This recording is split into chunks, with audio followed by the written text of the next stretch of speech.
মান সাব্বা নাবিয়ান ফাকতুলুহু। হে মুসলমান ভাইরা আমার, এটাই আমাদের নীতি হবে। যে নবী করিম সাল্লাল্লাহু আলাইহি ওয়াসাল্লামকে গালি দিবে, নবী বলেছেন তার বিচার একটাই বিচার, তাকে দুনিয়া থেকে শিরচ্ছেদ করে বিদায় দিতে হবে। আমরা এটা মোদী সরকারকে জানিয়ে দিতে চাই, আমরা একটাই শুধু আপনাদের কাছে বিচার চাই, এবং এটাকে দেখে যেন গোটা বিশ্বে একটাই নীতি যেন হয় যে মহানবী হযরত মুহাম্মদ সাল্লাল্লাহু আলাইহি সাল্লামকে গালি দিবে, তার বিচার শুধু একটাই হবে, তাকে দুনিয়া থেকে বিদায় দিতেই হবে, বিদায় দিতেই হবে।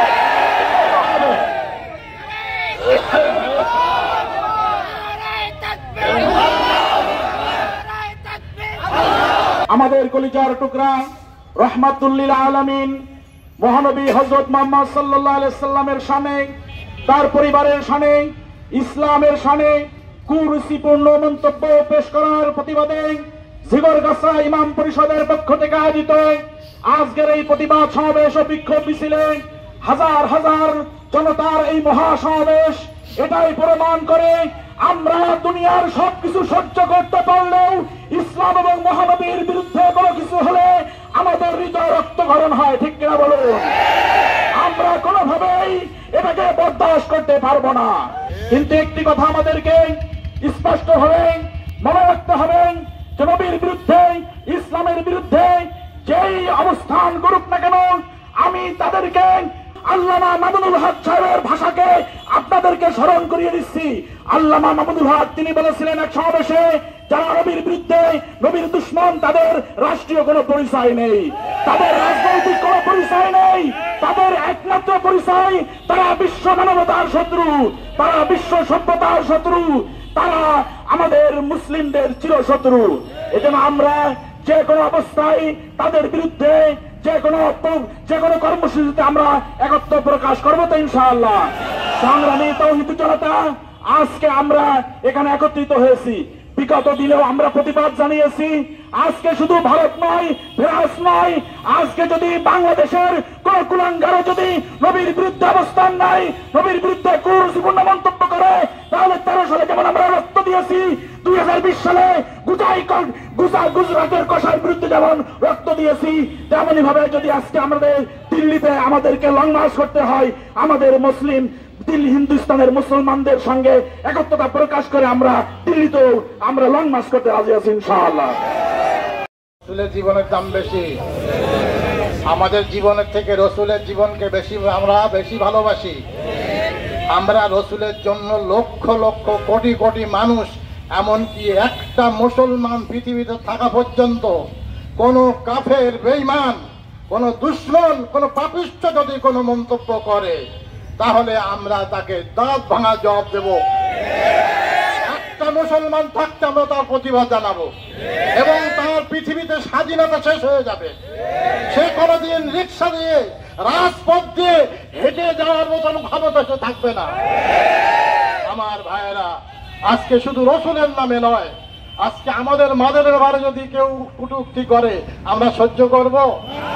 আর মা আয়েশা সিদ্দিকা রাদিয়াল্লাহু তাআলা আনহা উম্মাহাতুল মুমিনিন, সমস্ত মুমিন বান্দাদের জন্য মা। গোটা পৃথিবীতে যত মুমিন মুসলমান আছে, প্রত্যেকের মাকে মা আয়েশা সিদ্দিকা, তার সম্বন্ধে কটূক্তি করলে আমরা ছেড়ে দেব? ছেড়ে দেওয়া উচিত মোটেই নয়। এই জন্য আমরা বারবারই একই কথা বলছি যে নরেন্দ্র মোদী, আজকে আমরা অনেক নির্যাতন সহ্য করছি, অথচ আমরা এখানে সম্প্রীতি এবং ভালোবাসার সঙ্গে হিন্দু মুসলমান যেভাবে আমরা মিলেমিশে থাকি, আজকে এখান থেকে ওদের মানবতা শিখতে হবে, শয়তানি বাদ দিতে হবে। এ সমস্ত শয়তানি করলে মুমিন মুসলমানরা কখনো ছেড়ে দেবে না। এই জন্যে কারো স্বাধীনতা আর থাকবে না। এই জন্য আমি অনুরোধ করব, আজকে যারা এসেছেন, আজকে নবীর প্রেমে এসেছেন, এর জন্য আল্লাহ রাব্বুল আলামিন হয়তোবা আমাদের জান্নাত নসিব করবেন। আল্লাহ রাব্বুল আলামিন সবাইকে কবুল করুক। আমা তৌফিক ইল্লা বিল্লাহ। قال النبي صلى الله عليه وسلم لا يؤمن أحدكم حتى أكون أحب إليه من والده وولده والناس أجمعين أو كما قال عليه الصلاة والسلام। কোনো ভূমিকা ছাড়াই, যেহেতু সময় কম, আবার গরমও প্রচুর পড়ছে, রাসূল করিম সাল্লাল্লাহু আলাইহি ওয়াসাল্লাম বলেন, তোমরা ততক্ষণ পর্যন্ত পরিপূর্ণ মুমিন হতে পারবে না যতক্ষণ পর্যন্ত আমি নবীকে সন্তান সন্ততি পিতামাতা সকলের থেকে বেশি ভালোবাসতে না পারবে, ততক্ষণ পর্যন্ত তোমরা পরিপূর্ণ মুমিন হতে পারবে না। সম্মানিত তাওহীদি জনতা, এই হাদিস যখন রাসূলুল্লাহ সাল্লাল্লাহু আলাইহি ওয়াসাল্লাম শুনিয়েছিলেন, হযরত ওমর ফারুক রাদিয়াল্লাহু তাআলা আনহু সোজা বসা থেকে উঠে দাঁড়িয়ে বলেন, ইয়া রাসূলুল্লাহ, ইয়া হাবিবাল্লাহ, আমি দুনিয়াতে সবচেয়ে বেশি আপনাকে ভালোবাসি, আমার সন্তান সন্ততি থেকে আমি আপনাকে ভালোবাসি, এমনকি আমার জানের থেকেও বেশি আপনাকে ভালোবাসি। সাহাবায়ে কেরাম তারা এমনই প্রমাণিত করেছেন। বদর যুদ্ধে যখন যুদ্ধ পরে আব্দুর রহমান রাদিয়াল্লাহু তাআলা আনহু সহ আবু বকর সিদ্দিক রাদিয়াল্লাহু তাআলা আনহু যখন দুজন বাপ বেটা একসাথে বসে আছেন, আব্দুর রহমান ডাক দিয়ে বলেন, আব্বু, বদর যুদ্ধে আমি আপনাকে দেখেছিলাম, আমার তরবারি সামনে পেয়েছিলাম, কিন্তু শুধুমাত্র আপনি আমার পিতা হওয়ার কারণে আমার তরবারি খাপ মুক্ত ছিল, আমি আপনার গায়ে আঘাত করি নাই। আবু বকর রাদিয়াল্লাহু তাআলা আনহু কি বলেন জানেন? আমরা তো তাদেরই উত্তর শুনে এই জন্য কথাটা শোনা যায়। আবু বকর সিদ্দিক রাদিয়াল্লাহু তাআলা আনহু বলেন, আব্দুর রহমান, শুনে রাখো, তুমি আমার কলিজার টুকরা সন্তান হতে পারো, কিন্তু যেদিন তুমি বদর যুদ্ধে নেমেছিলে সেদিন তুমি রাসূলের দুশমন হয়ে নেমেছিলে। আমি আবু বকর যদি তোমাকে বদর যুদ্ধে একবারের মতো পাইতাম, আমার তরবারিকে খাপ মুক্ত করে তোমার ঘাড়ে আঘাত করে তোমার শরীর থেকে গর্দানকে আলাদা করে আমি আবু বকর বাড়িতে ফিরতাম। আশেকে নবী প্রেমিক ভাইরা আমার, আব্দুর রহমান কি বলেছিল জানেন? আব্দুর রহমান বলেন, আব্বু, আমি না আপনার সন্তান, আপনি আমাকে না ছোটবেলায় কত গালে চুমু খেয়েছেন, আপনি আমাকে ছুরি আঘাত দিয়ে আমাকে দুনিয়া থেকে বিদায় দিবেন, আপনি পিতা হয়ে কিভাবে সম্ভব? আবু বকর সিদ্দিক রাদিয়াল্লাহু তাআলা যে উত্তর দিয়েছিলেন, আজকে প্রত্যেকটা মুসলমানের কলিজাতে এই উত্তরটা গেঁথে নিতে হবে। আবু বকর সিদ্দিক রাদিয়াল্লাহু তাআলা বলেন, আব্দুর রহমান, শুনে রাখো, তুমি আমার কলিজার টুকরা সন্তান হিসেবে তোমাকে যতটুকু ভালোবাসি তার থেকে শতগুণে আমি আমার নবীকে বেশি ভালোবাসি। অতএব তোমার ইজ্জতকে রক্ষা করতে গিয়ে আমার নবীর মান হানি হবে, আমি আবু বকর কোশ্চিনকালেও সেটা পছন্দ করি না। কে আমার সন্তান এটা আমার চিনি না, আমি চিনি যে নবীর দুশমন, তাকে দুনিয়া থেকে বিদায় দিতেই হবে।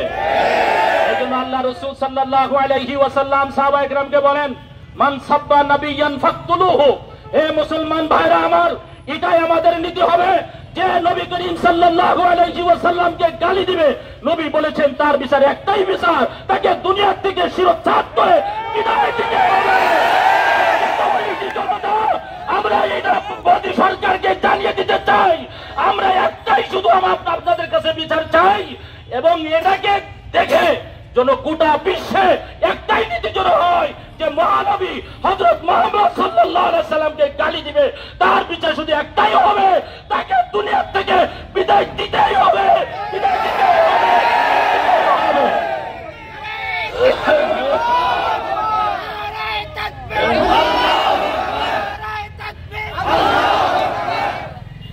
সংগ্রামী তাওহীদি জনতা, কথা বুঝতে হবে, আমরা কাদের উত্তরসূরি ভুলে গিয়েছি।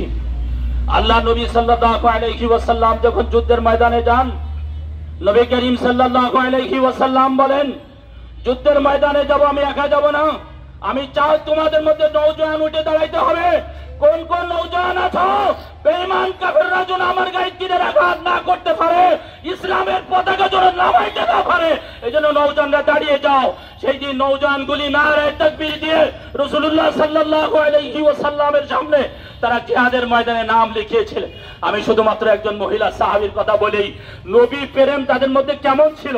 একজন মহিলা সাহাবী দাঁড়িয়ে বলেন, ইয়া রাসূলুল্লাহ, পর্দার ভিতর থেকে আওয়াজ করে, আমার ঘরে মাত্র নবজাতক শিশু আছে, আপনি যখন নওজোয়ানদের নেওয়ার জন্য ঘোষণা করেছেন, তখন দেখি কেউ তো ঘর থেকে স্বামী পাঠিয়ে দেয়, তখন দেখি কেউ তো ঘর থেকে ভাইকে পাঠিয়ে দেয়, তখন দেখি কেউ তো ঘর থেকে তার বড় সন্তানকে পাঠিয়ে দেয়, কিন্তু আমার স্বামী যুদ্ধে গিয়ে আমি বিধবা হয়ে গিয়েছি, আমার স্বামী শহীদ হয়ে গিয়েছে, আমার ঘরে বড় কোনো সন্তান নাই, আবার আমার কোনো বড় কোনো ভাই নাই, কিন্তু আপনি যুদ্ধের ময়দানে যাবেন, বেঈমান কাফেররা আপনাকে তীরের আঘাত করবে, আমি আপনার একজন আশিক হিসেবে বরদাস্ত করতে পারি না। আমি চাই আমার ছোট্ট মাসুম বাচ্চাটাকে আপনি জিহাদের ময়দানে নিয়ে যান। আল্লাহ নবী ডাক দিয়ে বলেন, বলো কি তুমি, ছোট বাচ্চাকে নিয়ে আমি কি করব? জানেন মহিলা কি উত্তর দিয়েছিলেন? মহিলা বলেন, ইয়া রাসূলুল্লাহ, আমি জানি আমার ছোট্ট নবজাত শিশু বাচ্চাকে জিহাদের ময়দানে নিয়ে আমার ছোট বাচ্চার তরবারি আঘাত করতে পারবে না, তরবারি চালাইতে পারবে না। আমি আমার ছোট বাচ্চাকে এই জন্য দিয়েছি, বেঈমান কাফেররা যদি কোনো তীরের আঘাত করে আমি বরদাস্ত করতে পারবো না। আমি বুক পাতিয়ে দিতাম, কিন্তু আমার তো বুক পাতানোর সুযোগ নাই। আমার কলিজার টুকরা সন্তানকে আপনার হাতে দিয়ে আমি চাই আপনি এটাকে ঢাল স্বরূপ ব্যবহার করুন। বেঈমান কাফেরদের তীরের আঘাত আমার কলিজার টুকরা সন্তানের গায়ে লাগুক, কিন্তু আপনার গায়ে তীরের আঘাত লাগবে। আমরা আপনার আশিক হিসেবে সেটা বরদাস্ত করতে পারি না। আজকে কি সেই নবী প্রেমিক দুনিয়ার থেকে বিদায় নিয়েছেন? এখনো বিদ্যমান আছে সেই নবী প্রেমিক, এখনো আছে না নাই? যদি সেই নবী প্রেমিক এখনো বিদ্যমান থাকে, আজকে আমি এই শত শত জনতার সম্মুখে আল্লাহকে সাক্ষী রেখে বলতে চাই, এই কুলাঙ্গার রামগিরি মহারাজের বিচার করা যদি না হয়, যদি যুদ্ধের ডাক এসে যায়, যদি ইন্ডিয়া ভারতে যদি লং মার্চে যাওয়ার জন্য মুরব্বীরা ডাক দেয়, কে কে নারায়ে তাকবীর দিয়ে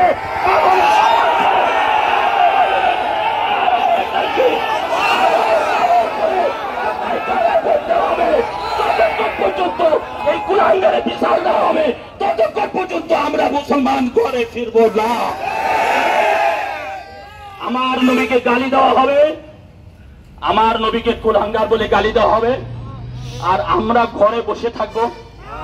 আমার বিবি বিধবা হয়ে যাবে সেই চিন্তা করব, আমার সন্তান এতিম হয়ে যাবে সেই চিন্তা করব। আমরা কি সেই উত্তরসূরি? আমরা কি সেরকম নবীর উম্মত? আমরা কি মুসা আলাইহিস সালামের নবীর উম্মত? আমরা নবীকে বলে দিব যান, আপনি যান আর আপনার আল্লাহ জিহাদ করেন, তাই বলবো? আমরা কাফনে কবর মাথায় পড়ে ঝাঁপিয়ে পড়বো? কে কে তৈরি আছেন কাফনে কবর মাথায় নিয়ে এই কুলাঙ্গার বিচারের জন্য আমরা রাস্তায় ঝাঁপিয়ে পড়তে হবে?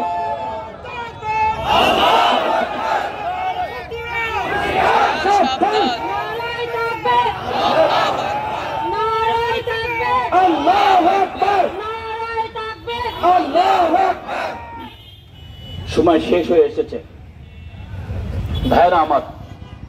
আমরা মুসলমান অনেকেই ক্লিয়ার না, অনেকের মধ্যে দ্বিধাদ্বন্দ্ব রয়েছে।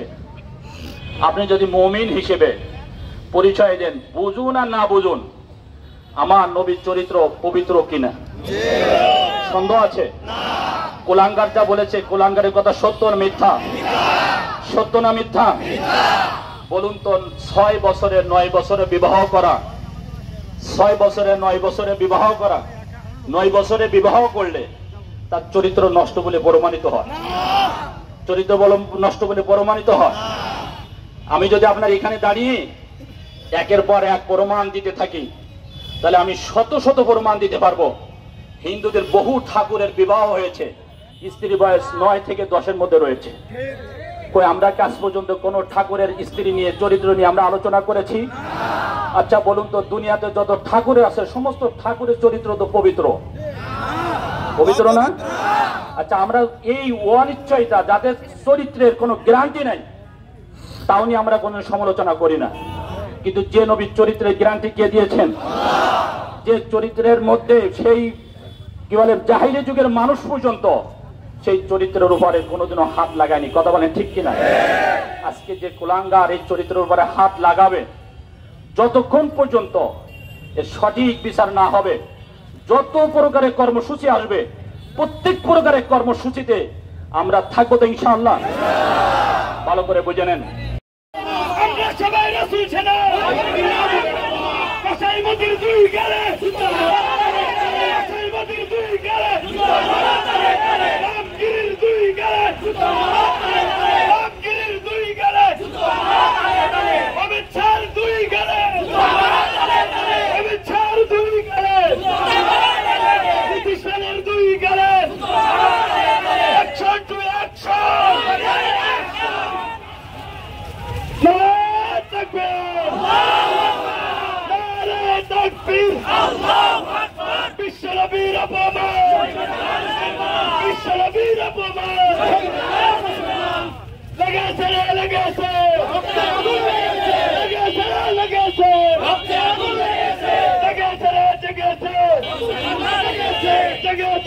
গেছে কসাইমতির দুই গেলে কসাইমতির দুই গেলে রাজগিরির দুই গেলে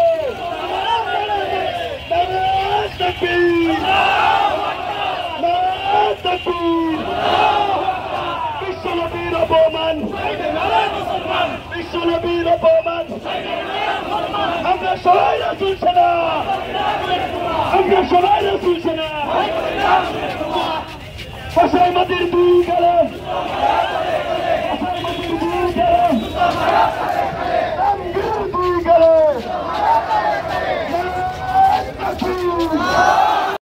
অমিত শাহ দুই গেল সেনার দুই গেল